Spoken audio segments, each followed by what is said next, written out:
ఈ న్యూస్ చూస్తున్నాం. Phone tapping కేసులో కీలక పరిణామం చోటు చేసుకుంది. ఈ కేసులో తాజాగా బీఆర్ఎస్ మాజీ ఎంపీ జోగినపల్లి సంతోష్ రావుకు నోటీసులు జారీ చేశారు.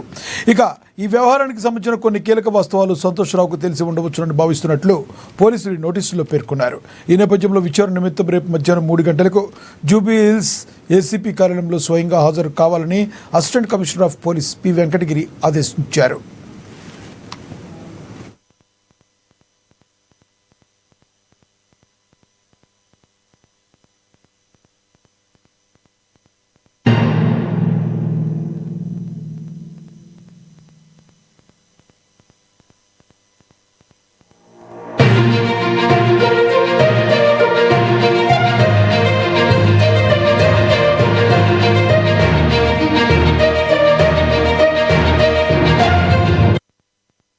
ఫోన్ ట్యాపింగ్ కేసులో కీలక పరిణామం చోటు చేసుకుంది. ఈ కేసులో తాజాగా బీఆర్ఎస్ మాజీ ఎంపీ జోగినపల్లి సంతోష్ రావుకు నోటీసులు జారీ అయ్యాయి.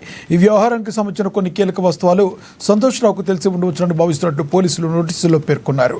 ఈ నేపథ్యంలో విచారణ నిమిత్తం రేపు మధ్యాహ్నం 3 గంటలకు జూబ్లీ హిల్స్ ఏసీపీ కార్యాలయంలో స్వయంగా హాజరు కావాలని assistant commissioner of police P Venkatagiri ఆదేశించారు.